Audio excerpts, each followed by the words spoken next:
दोस्तों, मुंहिंजो नालो अली टालपर आहे ऐं आउं कहाणी ॿुधाईंदो आहियां। अॼु आउं तव्हांखे सिंध जी बहितरीन लेखका फरज़ाना शाहीन जी लिखियल कहाणी पीला गुल ॿुधाईंदुसि।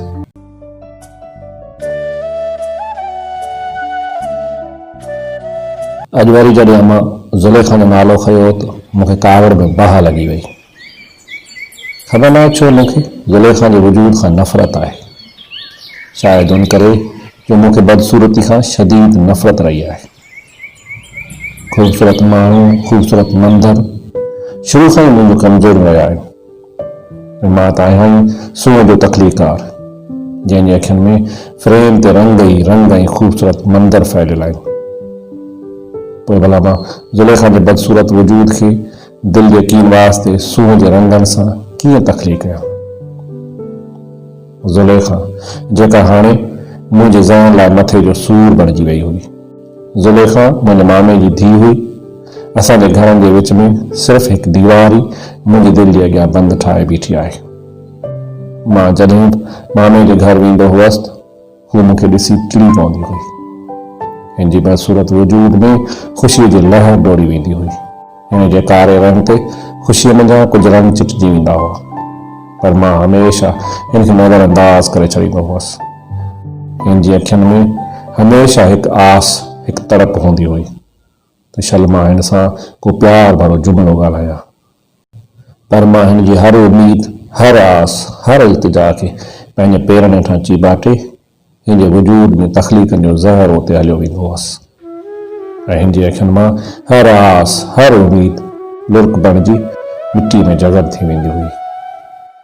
अमां जो इसरार रहियो मां ज़ुलेखा सां शादी कयां, पर मां ज़ुलेखा जे बदसूरत वजूद खे कॾहिं बि ज़हनी तौर ते क़बूल न कयो हो। मां त ख्वाबनि जी दुनिया में रहण वारो शख़्स हुअसि, जंहिंजे ख्वाबनि जा रंग ॾाढा ख़ूबसूरत हुआ। इहो भला इन तल्ख़ हक़ीक़त खे कीअं थे क़बूल करे सघियो त ज़ुलेखा जहिड़ी बदसूरत छोकिरीअ खे पंहिंजो जीवन साथी बणाए पंहिंजे ख्वाबनि खे हमेशह लाइ मारे दफ़नाए छॾे। मुंहिंजो आइडियल त हिकु मुकमल शाहकार हो। हिकु अहिड़ी रंग बरंगी चहकदड़ पोपड़ी हुई जंहिंमें काइनात जी समूरी सूंह सोभिया हुई। मुंहिंजे ख्वाबनि में बि हिकु अहिड़ो शाहकार संभालियो हो। मुंहिंजे ज़हन जे परदे ते हिकु अहिड़ो परे पेकर चहिरो हो जंहिंखे मां अञा ताईं हक़ीक़त जो रूप न ॾेई सघियो आहियां। अमां जॾहिं शादी करण ते ॾाढो मजबूर कयो त मां कावड़ जी घरां शहर हलियो आयुसि। न मां ज़ुलेखा जी अखियुनि मां वहंदड़ लुड़कनि खे ॾिसी सघियसि हिन जी दिलि ते छा गुज़री हूंदी। उन करे जो मां हमेशह इहो सम्झियो आहे त बदसूरत इंसान जे अंदरि को बि अहसास, को बि जज़्बो न हूंदो आहे। हू त मुअल इंसान हूंदा आहिनि जंहिंजी दिलि बि न धड़कंदी आहे। हू त सॼी उमिरि ख़्वाहिश जूं मखियूं हकले हयाती गुज़ारे छॾींदा आहिनि। मां शहर अची सभ खां पहिरीं नौकरी जी तलाश कई ऐं आख़िरकार हिकु दोस्त जी मदद सां हिकु प्राइवेट फर्म में नौकरी मिली ऐं मां पंहिंजे दोस्त सां ई हिन जे फ्लैट में रहणु लॻसि। हाणे मूंखे ज़ुलेखा जे वजूद खां निजात मिली चुकी हुई। मां हिन खां तमामु घणो परे हलियो आयो हुयसि ऐं पंहिंजे सोचनि ऐं ख़्यालनि ताईं ज़ुलेखा जे हर क़दम खे रोके छॾियो हो। ज़िंदगी उन ई डगर ते हली रही हुई। मां जॾहिं बि तन्हाई जे अज़ाब मां तंग थींदो हुअसि त ॿाहिरि घुमी फिरी दिलि विंदराईंदो हुअसि। अॼु बि जॾहिं तन्हाई जो हिसार मुंहिंजो चौधारी तंग थी वियो त मां ॿाहिरि जी दुनिया में चंद लम्हनि जो सुकून हासिल करण लाइ निकिरी आयुसि। घुमंदे घुमंदे वरी मोटी फ्लैट जे भरिसां वारे पार्क में हलियो आयुसि, जिते परे खां ई हिकु ख़ूबसूरत परी पैकर चहिरो नज़र आयो। पीले रंग जे वॻे में पीलनि गुलनि जे झुंड में वार खोले वेठी हुई। हिन जे वारनि में पीलो गुलाब महकी रहियो हो। हिन जूं अखियूं आसमान में खुतल हुयूं। ईअं पियो लॻो कंहिंजे इंतज़ार में सदियुनि खां उते वेठी हुजे। मुंहिंजा कदम हिन तरफ़ वधण लॻा। हिन जे क़रीब पहुचण ते ईअं महसूसु थियो त मुंहिंजे ज़हन जे परदे ते नामुकमल तस्वीर हूबहू हिन जहिड़ी आहे। मूंखे जंहिं सूंह जी तलाश हुई, हाणे ईअं पियो लॻे मुंहिंजी सदियुनि जी तलाश ख़तमु थी वई हुजे। हू मुंहिंजे इन तरह सां तकण ते पहिरियों त कुझु घबराइजी वई ऐं पोइ ज़ोर शोर सां टहक ॾिनाई ऐं पोइ मूंखे ईअं महसूसु थियो ॼण हिन जे टहकण सां मुंहिंजे मन जा सभई सांस हिक ई सुर में वॼण लॻा। हू मूंखे पागल या बेवकूफ़ सम्झे, उन खां पहिरीं ई मां हिन खां इजाज़त वठी हिन जे भर में पत्थर जी बेंच ते वेही रहियसि। मां कुझु लम्हा सोचींदो रहियसि त छा ॻाल्हायां।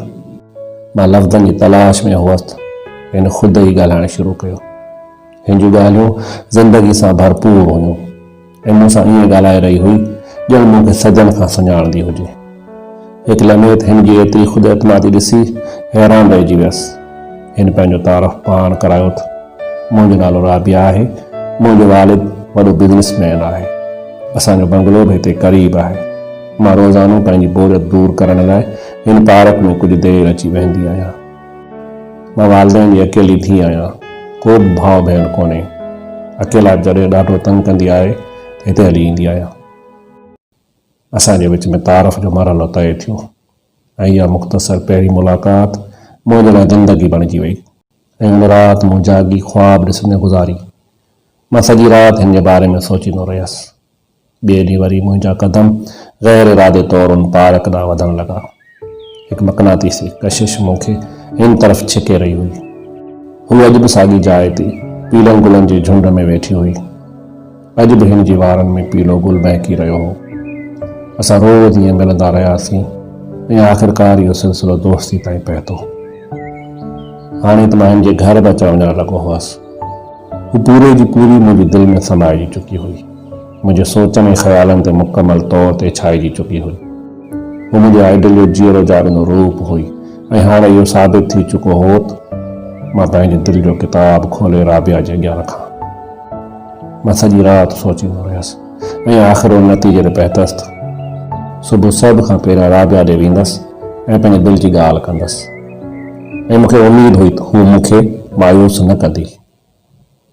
अॼु जी सुबुह मूं लाइ ख़ासि सुबुह हुई। मां ख़ासि तौर ते तयारु थियसि ऐं पाण सां हिकु गुलाब जो ताज़ो गुल बि खयो त हीअ मोहबत जो पहिरियों तोहफ़ो राबिया खे पंहिंजी मोहबत जी सूरत में ॾींदसि। छो त रोज़ानो राबिया जे वारनि में पीलो गुल ॾिसी वहशत थियणु लॻी हुई। मां जॾहिं राबिया जे घर पहुतसि त अजीब तब्दीली ॾिठी। राबिया ख़ुशी मंझां बहकी रही हुई। हिन जे अंग अंग मां ख़ुशबुनि जी महकार अची रही हुई। मां हिन खे एतिरो त ख़ुशि ॾिसी हैरान थियणु लॻसि ऐं आख़िरकार हिन खां पुछियमि, राबी छा ॻाल्हि आहे, अॼु एतिरी ख़ुशि छो आहीं? हिकु लम्हे ते मां इहो सोचण ते मजबूर थी वियसि त किथे राबिया जी दिलि ताईं मुंहिंजी ॻाल्हि पहुची त न वई आहे, छाकाणि जो हिन जी ख़ुशीअ मां को बि अंदाज़ो लॻाइणु मुश्किल हो। मां उन सोचनि में ॿुॾल हुअसि। हिन हिकु झटके सां हक़ीक़त जी दुनिया में आणे बीहारियो ऐं चवणु लॻी, फ़िलहाल कुझु न पुछ ऐं न ई हैरान थी, बसि मूंसां गॾु हल, देरि पई थिए। मां चुपचाप हिन सां गॾु कार में वेही रहियसि। शायदि हू मूंखे को सरप्राइज़ ॾियणु पई चाहे। गाॾी नामालूम रस्ते ते हलंदी रही ऐं आख़िरकार कार जो रुख एयरपोर्ट तरफ़ मुड़ी वियो ऐं कुझु ई देरि खां पोइ असां एयरपोर्ट ते बीठा हुआसीं। मां अञा ताईं हैरानी जी कैफ़ियत में मुब्तला हुअसि ऐं जॾहिं अमेरिका खां ईंदड़ फ्लाइट जो ऐलान थियो त राबिया जी हालत ॾिसण वटां हुई ऐं आख़िरकार इहो लम्हो बि अची वियो जॾहिं मुसाफ़िर जहाज़ मां लहणु शुरू थी विया। हू मुसाफ़िरनि जूं नज़रूं खपाए कंहिं चहिरे जी तलाश में हुई ऐं आख़िरकार हिकु चहिरे ते हिन जूं नज़रूं ॼमी वयूं ऐं मां बि हुन चहिरे खे गौर सां ॾिसणु लॻसि। हिकु थुल्हो बेडोलो रंग जो कारो, अखियूं अंदरि खुपियल, कद जो हल्को, चाल सुस्त। हू आहिस्ता आहिस्ता कदम वधाए असां ॾांहुं वधी रहियो हो ऐं जॾहिं हू असांजे क़रीब पहुतो त राबिया ख़ुशी मंझां बेकाबू थी वई ऐं हिन जी ॿाहुनि में समाइजी वई। ॿिन्ही जे चहिरे ते मुर्क रक़्स करे झूमी रही हुई।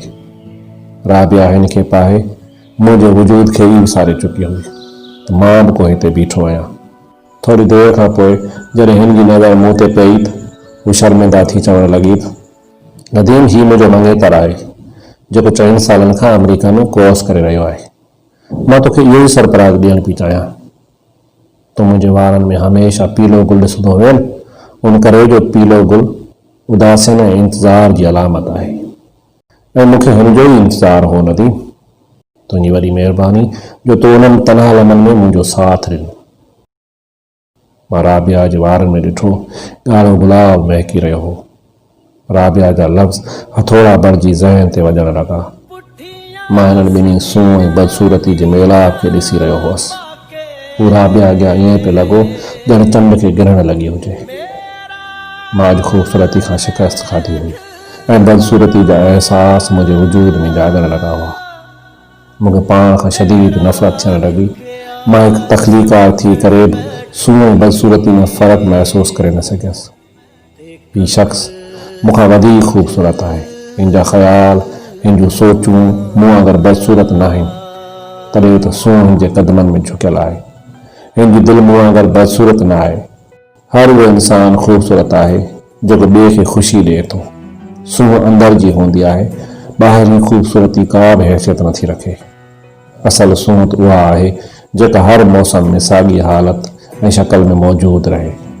मां शिकस्ता क़दमनि सां हाणे फ्लैट ते वञण बदिरां ज़ुलेखा जे घर तरफ़ वञी रहियो हुअसि, जेका अॼु बि उमेदनि आसन जो शमो ॿारे पंहिंजे वारनि में पीलो गुल सजाए मुंहिंजो इंतज़ारु कंदी हूंदी। बस दोस्तों, इहा हुई अॼु जी कहाणी, जेका उमेद है तव्हांखे ज़रूरु पसंदि आई हूंदी। दोस्तों, तव्हांखे हीअ कहाणी जो सिलसिलो कीअं लॻी रहियो आहे, उन बाबति कमेंट सेक्शन में वञी पंहिंजी ज़रूरु राय लिखंदा। ऐं हा, जेकॾहिं तव्हां नवां आहियो त मुंहिंजे यूट्यूब चैनल खे सब्सक्राइब कंदा ऐं उन सां गॾु बेल जी घंटी खे पिणु दॿाईंदा त जीअं हर ईंदड़ नई कहाणी तव्हां ताईं आसानी सां पहुची सघे। दोस्तों, जेकॾहिं तव्हांखे हीअ कहाणी पसंदि आहे त हिनखे लाइक कंदा ऐं पंहिंजे दोस्तनि सां शेयर पिणु कंदा। तव्हां सभिनी जी वॾी वॾी महिरबानी। Thank U.